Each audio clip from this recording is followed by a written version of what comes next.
My people, it has happened again. It's just like some people used to see tomorrow before tomorrow comes. Don't be small matter. This man has already cleared the air before the election started. Just like he knows what is going to happen tomorrow. It's not easy. I want you to take a very good time and listen to what this man is saying. Listen to what this man is saying about the upcoming election. Before the election, he has already reviewed what is going to happen, and he cleared the air about El-Rufai. If you don't know me, I feel tell you say na El-Rufai be the president of Nigeria, but some people don't know. El-Rufai na him be the president of Nigeria. Na him they talk wetin they do. Na him they talk wetin they happen. Na him hold Abuja. Na him hold everywhere. El-Rufai and Malami, two of them, look into their case. Now then get. Make I not waste your time. Just take your time. Listen to this very video. It's just a very short clip and see what is happening in Nigeria. The man finished Nigeria. Pata pata. He finished them. Nigeria has become a theater of absurdity where members of the political class go to the stage and play any script they like, thinking that all of us are fools.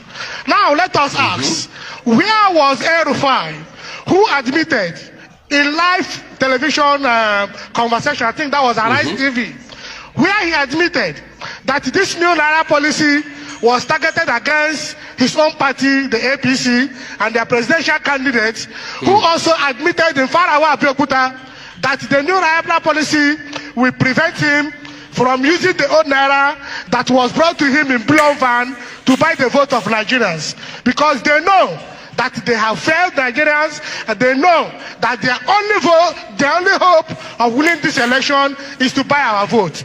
That was why Tinubu admitted that in Farawa Abeokuta, where he said they seized the Naira, they made the fuel cars so that he will lose the election.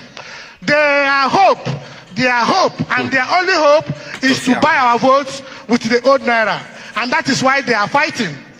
This coalition of civil society, we also had press conference in December where we alerted Nigerians of the ex parte order that sought to arrest Emefiele, and we said we know those who were against that script, and sooner or later those that were against this, that were behind the script surface themselves, as we have seen.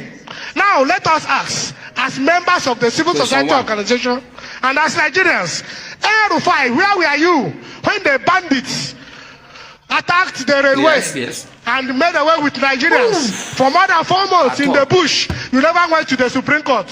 You never went to the Supreme Court to seek an ex parte order to compare the IG of police, to compare the army chiefs, to rescue the victims. El-Rufai, where were you? The governor of Zamfara State, where were you when bandits will collect money from farmers before they can go to farm and farm? Where were you? Now a policy that is targeted at not only ensuring free, credible election, but to also fight banditry because of the ransom that is being paid in cash to the bandits in the bush. El-Rufai, the very man that banditry has crippled the state for the past 8 years. El-Rufai is now the person fighting this same policy that's targeted at ending banditry. That means El-Rufai should be investigated. He has a role in this banditry. Governor El-Rufai of Kaduna State should be investigated. We, coalition of civil society organizations, are calling for his investigation. He must have a stake in this banditry business. He must have a stake in this banditry business, because he is not only fighting for Tinubu to buy vote, he's also fighting that the old Naira will remain in circulation so that bandits will continue to receive ransom. El-Rufai, what is your stake?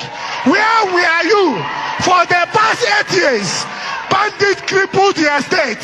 You never went to Supreme Court to seek ex parte order. Now, a policy that seek to nip bandits in the bud, you have gone to get an ex parte order where the Supreme Court lacks jurisdiction. Like my colleague said, the Supreme Court does not have jurisdiction when have only jurisdiction when there is dispute between state and federal government. What is in dispute is a policy of the Central Bank of Nigeria. Under the CBN Act, there is no dispute between the federal government and the 3 states that went to court. Therefore, the Supreme Court do not have jurisdiction. It is the Federal High Court that have jurisdiction under Section 251 of the 1999 Constitution to interpret the very sections of the CBN Act that empowers the CBN to redesign Naira and to determine whether the policy has been done in accordance with statutory provision. It is only the Federal High Court that can make that order. It is only the Federal High Court that is empowered by the Constitution to make that, to review it and make an order of injunction to either stop the CBN from continuing or allow the CBN from continuing. It's only the Federal High Court that have that jurisdiction. After the Federal High Court have interpreted that section of the CBN Act, you can now snowball from there to Court of Appeal to the Supreme Court. That is the only time the Supreme Court will have jurisdiction. The Supreme Court does not have original jurisdiction on this very matter. And the Supreme Court of Nigeria, please don't set our democracy on fire. The fire you set in Imo State is still burning. The fire you set in Imo State is still burning. Supreme Court of Nigeria, don't set our democracy on fire. If you allow politicians to have access to this old Naira note to buy our vote, you will set this country